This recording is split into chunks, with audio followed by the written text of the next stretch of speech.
का ऐलान किया था, लेकिन देश के अंदर कुछ जम्मू कश्मीर के अंदर कुछ ऐसी आपत्ति आ गई जिसके चलते हमें भी देश का खड़ा होना पड़ा। हमारे तमाम साथी देश का खड़े हुए, लेकिन हमने उसके बाद जैसे हालात ठीक हुई और हमारी संघर्ष समिति की तरफ से ऐलान हुआ कि हमने 3 जून को जो है काम छोड़ हड़ताल पे आएंगे।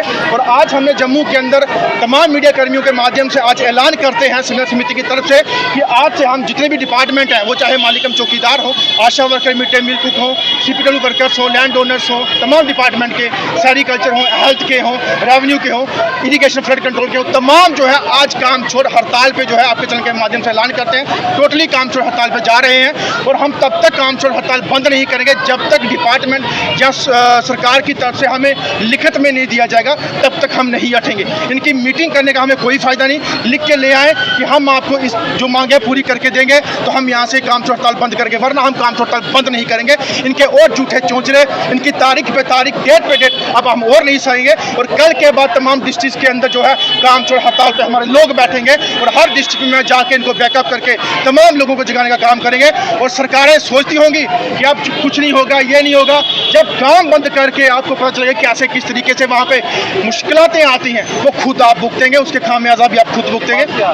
हमारी डिमांड मिनिमम वेजेस एक्ट सबसे पहले लागू किया जाए एज पर यूटी, दूसरी रेगुलेशन पॉलिसी लागू की जाए, रिटायरमेंट पॉलिसी लागू की जाए और लैंड ओनर्स को उनके लैंड के बदले उनका हक जहाँ उनकी नौकरी की जो बात की थी वो उनकी दी जाए। अगर नहीं दोगे तो हम तब तक यहाँ से नहीं। जी, मेरा नाम जावेद अहमद कुमार, मैं ऑल डेली वेजर संघर्ष समिति का स्टेट प्रेसिडेंट हूँ। जो आज हमारा यहाँ पे प्रोटेस्ट एक है, जो हमने एक हफ्ता पहले ऐलान किया हुआ है कि 3 तारीख से हमारी काम छोड़ो हड़ताल रहेगी।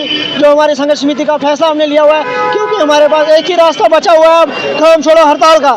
डिपार्टमेंट हो चाहे प्रशासन हो या सरकार हो, उनको भी पता चलेगा कि डिपार्टमेंट चलाने वाला कौन है, डिपार्टमेंट कौन चलाता था। जब स्कूल में सफाई नहीं होगी, जब स्कूलों में बच्चों को खाना नहीं मिलेगा, जब आशा वर्कर हेल्थ में काम नहीं करेगी, जब मालिकम चौकीदार है वो काम नहीं करे, पंचायत घरों में वो बंद करेंगे। जो लैंड ओनर है, जिन्होंने स्कूल के लिए जमीनें दी है या किसी भी डिपार्टमेंट के लिए जमीन दी है, वो अपने बाल बच्चे लेके उस दफ्तर में बैठेगा या उस स्कूल में बैठेगा। तो जो सरकार है, जो एसडी प्रशासन है, उनको भी पता चलेगा कि हम उनको जब इंतजाम करना पड़ेगा। अगर स्कूल में जिसने जमीन दी है उस गवर्नमेंट को इंतजाम करना पड़ेगा बच्चों को। हम उनको ये मीडिया के माध्यम से बोलना चाहते हैं कि कल से आप इंतजाम कर लो, बच्चों को कहाँ पढ़ाओगे, कहाँ लेके जाओगे। आज से स्कूलों में ताला चढ़ेगा जिन्होंने जमीनें दी है, और जो खाना बनाते हैं वो नहीं बनाएगा खाना।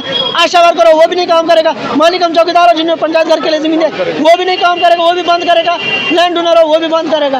किसी भी डिपार्टमेंट में आर्थिक मुलाजमत कोई काम नहीं करेगा। जो ऑर्डिनेटर संघर्ष समिति के साथ जितने भी डिपार्टमेंट हमारे साथ जुड़े हैं वो कोई काम नहीं करेगा, क्योंकि आज से पहले हमने बहुत ऐलान सुने, बहुत से मैनिफेस्टो देखे, बहुत से मैनिफेस्टो सुने।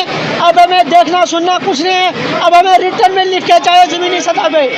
क्योंकि हमारे जो देश के गृह मंत्री है उन्होंने भी जम्मू में ललकार रैली में बोला था, क्योंकि ऑल डिपार्टमेंट में हमने मिनिमम वेज एक्ट लागू कर दिया जम्मू कश्मीर में। और हमने धारा 370 हटाने के बाद हमने जो जम्मू कश्मीर की सरकार थी वो जम्मू कश्मीर लोगों को लाभ नहीं दे पा रही थी।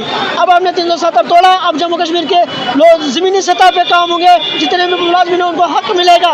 मगर हमें वो धोखा लग रहा है, हमें वो खोखला वादा लग रहा है, क्योंकि ये इतना बड़ा मजाक है जम्मू कश्मीर की मुलाजमत के साथ, एम्प्लॉयज़ के साथ। हमारे देश के गृह मंत्री जी ने खुद यहाँ पे ललकार रैली में बोला था, क्योंकि हमने मिनिमम वेज एक्ट लागू कर दिया। मगर हम उनको उनसे भी पूछना चाहते, आपने उसके बाद 2-3 दौरे किए, मगर उस वादे को भूल के फिर नजरअंदाज करके वापस चले गए। आप जहाँ पे भी सुन रहे हैं उनको भी हम याद दिलाने चाहते हैं। आप वो रैली खुद देख लीजिए, आपने खुद ऐलान किया कि मिनिमम वेज एक्ट हमने लागू कर दिया। आपको भी उस पर देखना चाहिए और लागू करना चाहिए। जम्मू कश्मीर के लोगों के साथ इंसाफ करना चाहिए। इस वक्त हम दर की ठोकरें खा रहे हैं। आगे हमारी ईद आने वाली है, उसके हम 30 रुपये पे बच्चों को क्या खिलाएंगे, क्या कपड़े पहनाएंगे। उमर सरकार भी से भी हम यही कहते हैं, क्योंकि आज हज का महीना चल रहा है। उमर साहब आज हज का महीना चल रहा है, आज बड़े दिन चल रहे हैं। आप भी बोलो हम ईद बनाएं तो कैसे बनाएं, बच्चों को खाना कैसे खिलाएं, बच्चों को कपड़े कैसे पहनाएं।